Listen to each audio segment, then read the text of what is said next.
Dan Clayton with Salt City Hoops with their partnership with Salt Lake Tribune, friend of the program, joins us now here on the Full Court Press. Dan, how are you? Hey, guys. How you doing? Good. No, it's a busy day for you trying to make sense of this deal. NWA, it's the easiest way for me to pronounce his name. But Nickeil Alexander-Walker, really that's the big part of this in exchange for Joe Ingles' contract. Also, Juancho Hernan-Gomez is part of the deal also. But it seems like the big part here is Ingles for Alexander-Walker.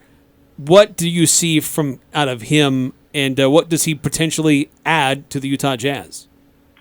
Yeah, so Nickeil Alexander-Walker is a recent mid-first round pick, right? He's a kid who, was selected there because he ostensibly has some potential. I don't know that he's really realized that potential yet in the NBA. He's in his third season right now.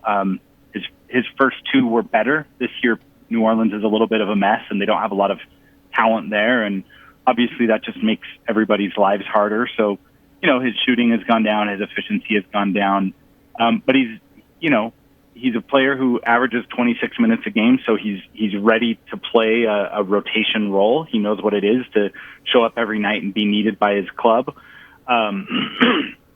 He can do a little bit with the ball in his hands, but I think probably in Utah they're gonna use him mostly as a spot shooter and off-ball slasher type. I don't think they need him to really create or run 30 pick and rolls a night or whatever. And then on defense, I would say he's more of like an energy player on defense than necessarily a lockdown defender. We've been talking for weeks about how the Jazz could use more on-ball defense, and I don't know that he answers that need specifically, but at 6'6", he's a little bigger and longer, so if he's coachable, he could maybe... Sorry there. I think he could potentially dial in on some of those tools that made him a 17th pick in the NBA draft a couple of seasons ago. So I like it. The Jazz really didn't give up anything of immediate basketball value to get him because Joe Ingles' season was done either way. Elijah Hughes was like the 14th man. He wasn't playing. They did give up 2 second-round picks, but they're pretty low-value second-round picks. So ultimately, I think it's kind of a low downside, medium upside kind of move. I think he'll come. I think he'll have a chance to play in the rotation. I think he'll have a chance to contribute. But this isn't the kind of deal that necessarily changes the trajectory or makes you go, oh, the Jazz are kind of over the hump now, right? He's a nice complementary piece. He's not someone that's going to be featured greatly as the Jazz try to make a deep playoff run here. And I think that's kind of the big question here is Bogey earlier this week was asked, are the Jazz still title contenders? Do you view that this team still can compete for a championship? And he said yes, because the core that's there and the experience that they have together, but they haven't played like a title contender even before January happened. So are the Jazz done? Do you think there's might be some more moves that take place before 1 o'clock tomorrow to get them to be a title contender? Well, let me engage with your premise there first, Eric, because here's the thing. Obviously January was kind of disastrous because they played most of the month down anywhere from 1 to 7 rotation players in all of those games. It's been just kind of hectic and chaotic in terms of players coming and going in and out of the lineup. But, before that, the Jazz peaked at, they were 28-10 at one point. This year, they're 22-8 in games where all 5 of their starters are available, but that hasn't happened. It's only happened 4 times since Christmas that all 5 of their starters have been available. So I do kind of think that one of the sort of mindsets that's guiding their approach in this trade deadline season is the fact that when their main guys are healthy, they are really hard to beat. So if you know that, then maybe you're less likely to throw a bunch of really good players and assets into a desperation deal for a Jeremy Grant or a Harrison Barnes. I think you might be more satisfied with, how as a team can they address a couple of rotation weaknesses and shore up the defense like we've talked about. I think with Joe Ingles' injury now and now trade, I do think they probably need a little bit more playmaking on the bench, and maybe that's something they'll address. So that's my long answer. My short answer to part B of your question is, yeah, I think that they're still going to be active. We have another 19 or 20 hours to go before the deadline for in-season trades, and the Jazz still do have a couple of things left that I think have some value on the marketplace. They're not, they're eye of the beholder assets. Like, in other words, I don't think every team in the association is dying to get their hands on Jordan Clarkson or Rudy Gay. But, some teams are. Some teams value, like, those types of tools and those types of players and talents. So I do think that they'll have a chance to, get into more conversations and maybe do something that addresses kind of the front to middle part of the rotation a little bit more, because I think the Alexander Walker is more about, adding an interesting young 8th or 9th man. And they still could do something, I think, to address kind of the 6th man, the 7th man, the 8th man spots. I think that, especially post Ingles injury, they have some pretty unique needs to fill, because Ingles is such a unique player in that he's big and guards well, but he's also a playmaker. So, they still have some things that I think they can go out and do in the next 19 hours. We're certainly not going to see anything like James Harden or Ben Simmons coming here. Who knows? Probably not. But you talked about addressing some needs. Can you get into a little more detail what those needs are and what kind of guy might be a good fit for the Jazz for those needs?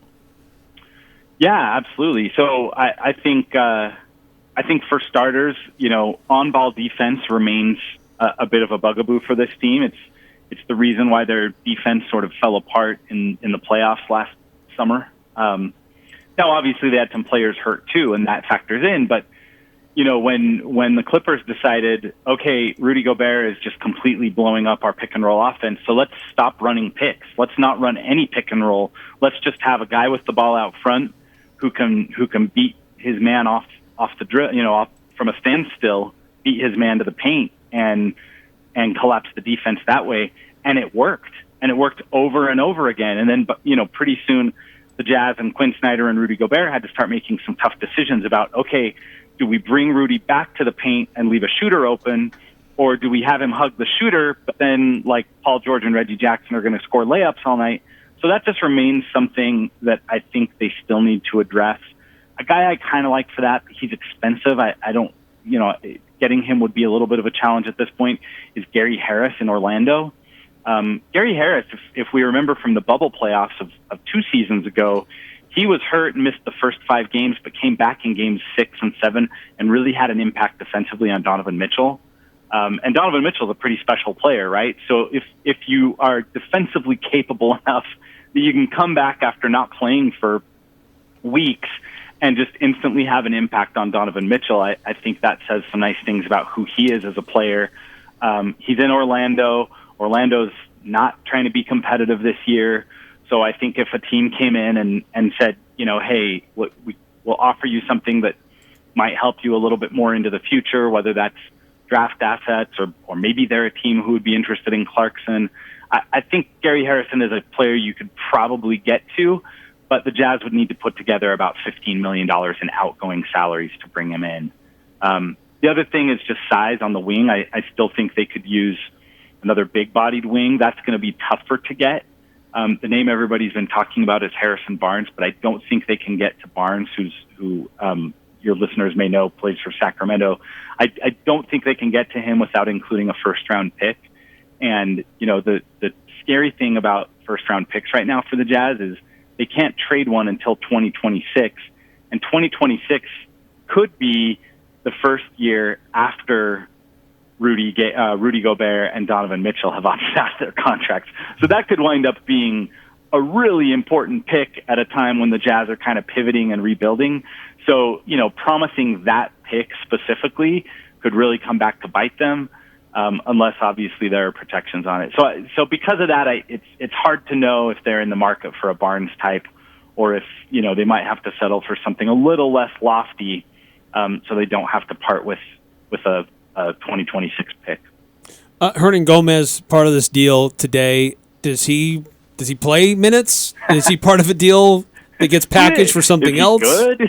Yeah, I mean, he didn't play a lot of minutes. He's kind of bounced around the league a little bit. 6'9", I guess he's got a good body, but He hasn't played a full season in quite some time. He's got some injuries that he's gone through. What do you see out of him, and why the Jazz would have him included in a deal to bring to Utah? Well, I think the reason he was included in the deal is San Antonio had to send salary out in order to get Thomas Satoransky as part of this deal. So really, I think he's in the deal for math reasons more than anything. Could the Jazz use him? Yeah, I think they could in the right circumstances. He used to be pretty okay when he played for Denver at the start of his career. Then he went to Minnesota. Minnesota didn't really have players then, so he was in a bit more of a featured role for Minnesota in like 19, 20, 21. At one point averaged, a dozen or so points for them. But really, I think in the context of this year's Jazz, it's more, I think he gives you another bench big who just has some NBA experience, so that if the wrong guy twists his ankle and has to miss a few games in the playoff, at least you can rely on a dude who has been on NBA courts a little bit. But that's if he's still on the roster in 24 hours. Because, again, the Jazz are still very active and they're still having conversations. And, Juancho, because they just acquired him, they can't turn around and package him with other players in a trade, but they can trade him on his own.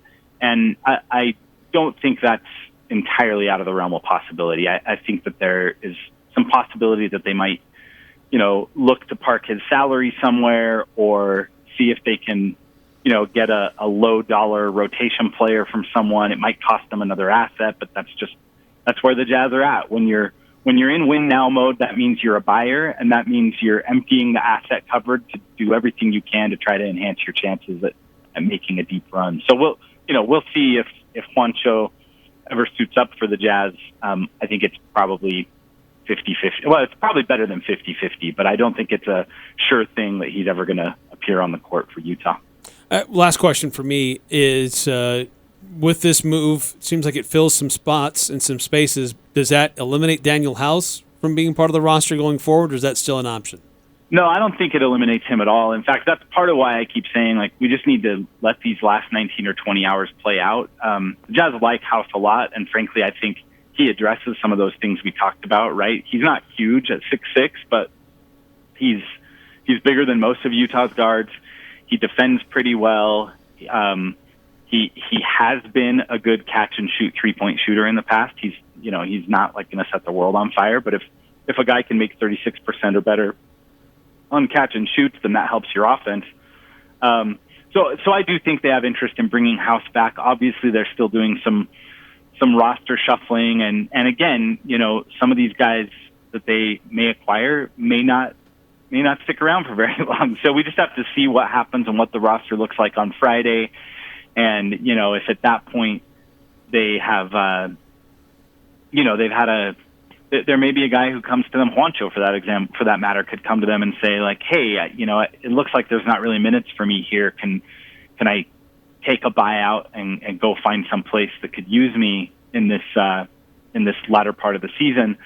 The Jazz would probably be open to something like that, especially if it means they can bring in a player that they have really been fond of in his brief time in Utah, which is House. So I'll go this far. I will predict that by Monday, House is back on the Jazz one way or another. I just don't know exactly what that looks like because I don't think the Jazz are done making moves. Very interesting. And if people want to find out the details about who these guys are and what the deals are being made and how it affects finances for the team, you guys are awesome with Salt City Hoops and your partnership with the Salt Lake Tribune. Dan Clayton, always a friend of the program. Appreciate your time today helping us make sense of the deals today. Of course, man. Take care.